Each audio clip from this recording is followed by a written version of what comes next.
하나님의 말씀은 요한복음 4장 20절부터 26절까지 말씀입니다. 공독하겠습니다.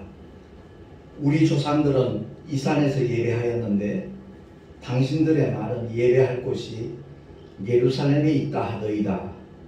예수께서 가라사대 여자여 내 말을 믿으라. 이 산에서도 말고 예루살렘에서도 말고 너희가 아버지께 예배할 때가 이르리라. 너희는 알지 못하는 것을 예배하고 우리는 아는 것을 예배하노니 이는 구원이 유대인에게서 남이니라. 아버지께 참으로 예배하는 자들은 신령과 진정으로 예배할 때가 오나니 곧 이때라. 아버지께서는 이렇게 자기에게 예배하는 자들을 찾으시느니라. 하나님은 영이시니 예배하는 자가 신령과 진정으로 예배할지니라. 여자가 가로되 메시아 곧 그리스도라 하는 이가 오실 줄을 내가 아노니 그가 오시는 모든 것을 우리에게 고하시리이다. 예수께서 이르시되 내게 말하는 내가 그로라 하시니라. 아멘. 기도하겠습니다. 하나님 아버지, 오늘도 추운 일이지만 주 앞에 나와 경배와 찬양을 드리며 주의 말씀에 귀를 기울일 수 있는 복된 시간을 허락해 주심을 감사합니다. 주님께 집중하는 은혜의 시간 되게 하시고 성령께서 깨닫게 하시는 대로 참으로 깨어있는 하나님의 사람으로 우리 모두가 살아가게 하여 주시옵소서. 예배자들의 자세가 어때야 될 것인가 다시 한번 말씀을 통하여 깨닫기를 소망하옵고 우리 구주 예수 그리스도 이름으로 감사하며 기도하옵나이다. 아멘. 오늘 말씀은 요즘 시대가 비대면 예배 시대라고 그렇게 말을 하고 있잖아요.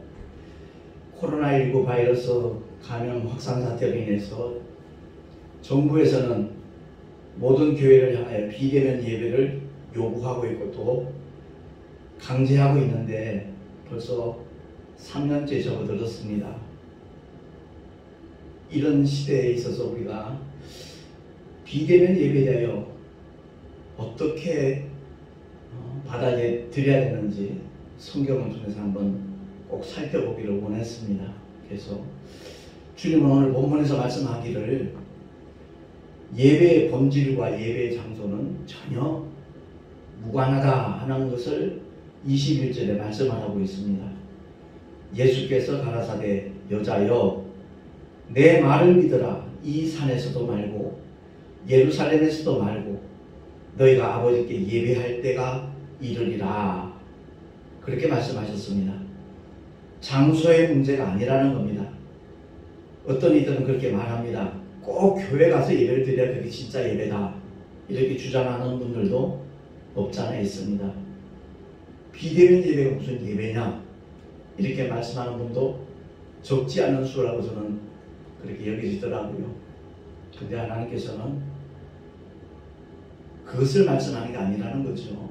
여기서 비대면이라는 말은 목사와 성도들 서로 이렇게 마주보고 예배하는 걸 그걸 비대면 예배라고 하는 거죠. 보지 못하고 따로따로 이렇게 예배하는 것을 말하는 거죠. 마주보면 대면 예배라 이렇게 말합니다. 그건 인간적인 입장에서 하는 얘기고요. 분명히 우리가 기억해야 될 것은 하나님을 예배할 때마다 나는 과연 하나님을 대면하여 예배하고 있는 사람인가 그것을 짚어볼 수 있는 영적인 감각이 우리에게 꼭 필요한 줄로 믿습니다. 주님이 분명히 요한복음 2장 19절에서 21절에 이렇게 말씀하셨거든요. 주보에 나와 있는 그 말씀 한번 합독하겠습니다. 시작. 예수께서 대답하여 가라사대 너희가 이 성전을 헐라 내가 사흘 동안에 일으키리라. 그러나 예수는 성전된 자기 육체를 가리켜 말씀하신 것이라. 아멘. 눈에 보이는 성전 그 성전을 헐라는 말씀이 아니거든요. 사실 우리 주님이 하시는 말씀은 우리 육체가 곧 성령이 거하시는 성전으로 하나님이 찾으시는 그야말로 예배자가 될 수 있는 조건을 갖출 수 있다는 것을 일깨워 말씀하시는 건데, 오늘 본문 23절에도 아버지께 참으로 예배하는 자들은 신령과 진정으로 예배할 때가 오나니 곧 이때라 라고 읽어주셨습니다. 제가 부흥회 가면 그런 질문을 많이 했습니다. 지금까지 얼마나 많은 예배를 드렸습니까? 그런데 그 예배들 가운데 과연 하나님이 받으신 예배는 얼마가 되는가 생각해 보셨습니까? 그 얘기 꼭 합니다. 정말 우리가 내 입장에서는 하나님을 예배한 것 같은데 하나님 편에서는 전혀 받지 않으셨다면 그것이야말로 헛수고잖아요. 하나님과 전혀 무관한 시간들이 되고 마는 거잖아요. 그래서 바른 믿음의 성도는 언제든지 어디서든지 성령 안에서 말씀이신 하나님과 교제하는 사람입니다. 그래서 늘 제가 주장하는 것이 바로 말씀신앙인데, 하나님의 말씀을 많이 보고 읽어야 돼요. 끊임없이 그 말씀을 되새김질해야 돼요. 그리고 그 말씀을 붙잡고 기도하는 것만이 하나님이 기뻐하시는 기도예요. 근데 대다수의 성도들은, 목회자들도 마찬가지고요, 자기가 바라는 문제, 자기가 이루기를 원하는 문제, 이런 것들에 대하여 막 매달려 부르짖는 것, 그게 기도일로 착각들을 하고 있어요. 그 모든 종교가 그것을 가르치고 있는데 기독교는 분명히 달라야 돼요.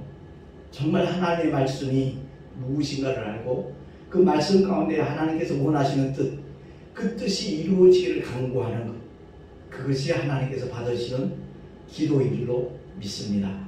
정말 주님이 우리를 위하여 행하신 일들, 그 약속하신 말씀들, 그 말씀에 따라 기도하는 것이지 내 병이 나을 줄로 믿습니다, 그게 기도가 아니라 주님이 채찍에 맞으심으로 우리가 나음을 입었으니 그 말씀이 내게 이루어지기를 주여 간구합니다, 그런 기도를 드릴 때 하나님께서는 그 증거를 보여주시는 줄로 믿습니다. 바른 믿음의 성도는 성령 안에서 말씀과 교제하면서 늘 주님을 대면하는 사람입니다. 거룩한 산제사의 의미가 바로 그거거든요.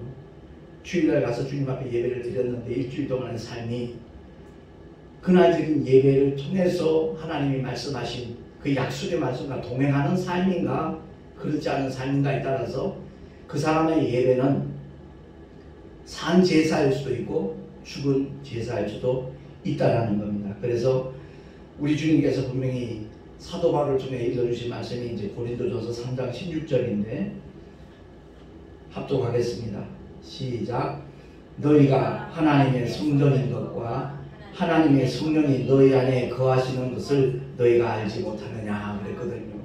그렇습니다. 눈에 보이는 가시적인 교회, 그 교회를 말씀하는 것이 아니라 예수의 보혈로 죄사함 받은 거룩한 영혼이 되는 순간 성령을 모실 수 있는 조건이 갖춰지는 거거든요. 그래서 성령을 선물로 받으리니 라고 베드로가 그렇게 설교를 한 거거든요. 내가 성령 받을 수 있는 어떤 자격이 있어서가 아니라, 내가 수고하고 노력해서가 아니라, 금식하며 부르짖어 기도해서가 아니라, 그야말로 목소리를 높여서 하나님 앞에 정말 절규하듯이 부르짖어 기도함으로 성령이 임하시는 것이 아니라, 정말 내가 예수의 보혈로 죄사함 받은 하나님의 자녀가 되었다라는 그 믿음을 가지는 순간 성령님을 모실 수 있는 조건이 갖춰지기 때문에 성령을 선물로 받으리니 라고 베드로가 설교한 거거든요. 그렇습니다. 그래서 예수의 보혈로 죄사함 받은 영혼들이 성령님 내게도 오시옵소서 하는 순간에 주님은 조금도 주저하지 않아요. 망설이지 않아요. 우리가 어떻게 막 종교 생활을 해야만 내가 너한테 임하겠다, 그런 말씀 하신 적이 없어요. 믿는 자에게 약속하신 성령, 바로 구하기만 하면 임하시는 줄로 믿습니다. 그래서 누가복음을 통해서도 그 좋은 것을 주시지 않겠나, 그 말씀이 바로 아버지의 성령을 가리키는 거라고 구체적으로 일러주고 있거든요. 그래서 저와 여러분은 정말 신앙생활을 하면서 예배드릴 때마다 하나님께서는 설교자를 통해서 말씀을 하시고 성도는 그 말씀을 믿음으로 순종하는 것, 그것이야말로 하나님이 기뻐하시는 예배라는 것 꼭 기억하시기를 예수 이름으로 부탁합니다. 그런 믿음의 사람을 주님은 찾고 계셔요. 오늘날 현대 교육들은 새로운 설교를 굉장히 선호해요. 그러면 새로운 설교 들으면 저 목사님 설교 잘하신다 또 그렇게 평가를 해요. 결코 그렇지 않아요. 3년 6개월 동안 주님이 공생의 기간 동안에 가시는 곳곳마다 같은 말씀 하셨어요. 예? 새로 만나는 모든 자들에게 가장 대표적인 가르침이 산상수훈이에요.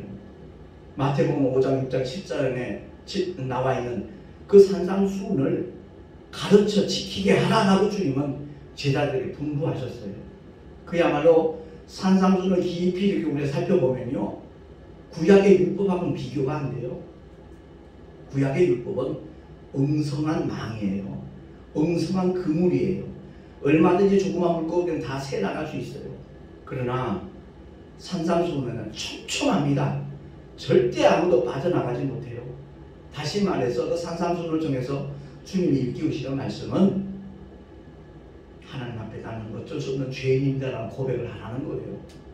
죄인만이 메시아를 만날 수 있는 자격이 있는 사람이에요. 죄 없는 사람은 메시아를 만날 이유가 없어요. 그렇기 때문에 우리가 예배를 드릴 때마다 먼저 하나님 앞에 기도하는 것은 한 주간 동안 살면서 나도 모르게 나 자신도 모르게 실수하는 거 있잖아요. 남에게 의도하지 않은 상처를 줄 수도 있잖아요. 그런 것들을 먼저 하나님 앞에 찾아보고 회개하고 정말 주님의 보혈로 우리는 날마다 자백을 해야 되거든요. 그래서 깨끗하여진 그 심령 속에 하나님의 거룩한 생명의 말씀을 받는 그 믿음의 사람이 참으로 주님을 예배하는 올바른 자세를 갖춘 사람이라는 것을 기억을 하고 우리 늘 그렇게 예배하는 하나님의 사람들이 되십시다. 그래서 로마서 12장 1절에 보니까 어떤 예배를 드려야 될 것인가에 대해서 가르쳐 줬는데 합동합니다. 시작. 너희 몸을 하나님이 기뻐하시는 거룩한 산 제사로 드리라. 이는 너희의 드릴 영적 예배니라 라고 성경은 말씀하고 있거든요. 제가 이 비대면 예배를 드리는 이런 상황 속에서 참 안타깝게 생각하는 것 중에 하나가 바로 그런 부분이에요.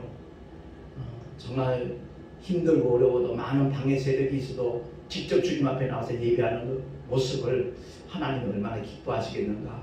그렇다고 해서 동영상으로 예배드리는 것을 하나님이 받지 않으신다라는 그런 의미가 아닙니다. 어떤 자세로 어떤 마음으로 하나님을 예배하는가, 거기에 대하여 하나님은 그야말로 그 예배를 받으실 수도 있고 그렇지 않을 수도 있다는 것을 우리는 기억을 해야 되는 겁니다. 제가 한 일주일 전인가 택시를 탄 손님에게 이제 복음을 전했더니 그 사람이 하는 말이 아니 그렇게 30몇 년씩 목회를 하시면서도 어떻게 예배 드리는 날도 모르세요? 이러는 거예요. 주일날 예배 드린다는 사실에 대해서 무슨 말씀이죠? 그랬더니 안식 후 첫날은 주님이 부활하신 날이고 분명히 주님이 십계명에 말씀하지 않았나고 안식일을 기억하여 거룩히 지키라 하셨는데 왜 토요일날 예배를 드려야 되지 주일날 예배를 드리냐 그래요. 알고 보니까 그 사람이 하나님의 교회 사람이에요. 그래서 내가 어이가 없더라고요. 정말 어이가 없어요. 그때 같이 동승했던 딸인 것 같아요. 목사님 이해하세요. 우리 엄마가 완전히 세뇌돼 가지고요. 맨날 그것 때문에 우리하고도 다퉈요. 이런 식으로 얘기를 하더라고요. 그러니까 그 딸은 정통교회 다니는 것 같아요. 근데 지 엄마는 그 하나님의 교회 다니면서 맨날 그것 때문에 부딪히는 거죠. 심지어 목사님들 가운데도 안식에 들어간 사람이 있는데 그 사람이 간증을 하기를 내가 하마터면 속을 뻔했다 이러면서 분명히 십계명에 말씀하지 않았나고 모든 믿는다는 사람들이 안식일을 지키지 않고 오늘날처럼 이렇게 주일날 교회 나가는 일이 생길 거기 때문에 십계명 가운데 유독 그것만큼은 안식일을 기억하여 강조를 한 것이다.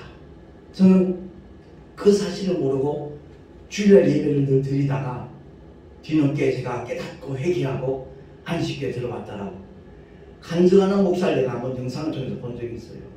참 딱하다라는 생각이 들더라고요. 예수 그리스도는 모든 율법의 마침이 된 줄로 믿습니다.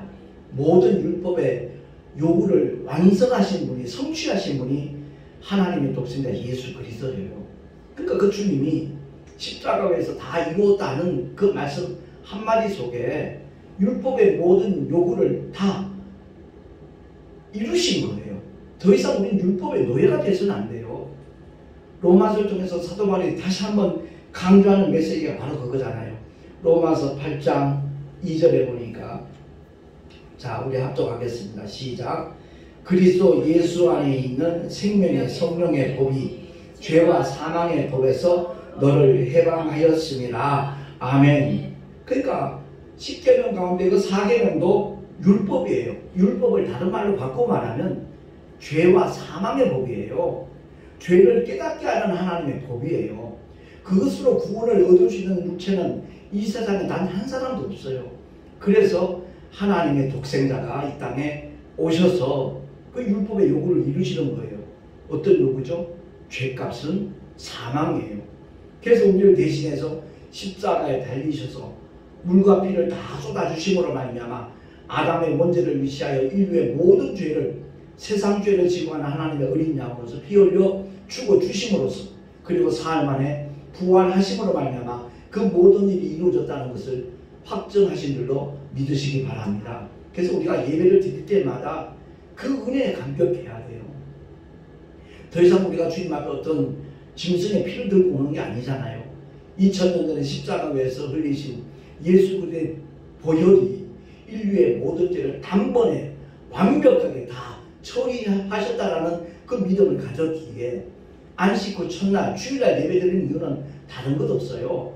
부활의 산 소망을 주님이 주셨기에 사망 권세 깨뜨리시고 기독교의 핵심 가르침인, 핵심 약속인 그 부활의 소망을 지금도 포기하지 않았습니다. 놓치지 않았습니다. 지금도 그 부활의 산 소망을 굳게 붙잡고 있으니라고 고백하는 예배가 주일 예배임을 아시기 바랍니다. 그러니까 많은 분들이 우리 한국교회에서 특히 과잉 충성을 많이 해요. 어떤 충성하죠? 너무나 많은 종류의 예배를 만들었어요. 그리고 다들 그 예배에 동참해야만 믿음 좋은 사람인 것처럼 가르쳐요. 강요해요. 아니요, 성경 어디를 봐도 그것을 요구하신 적이 없어요. 정말 주님이 원하시는 예배는 그 계시록을 봐도 마찬가지예요.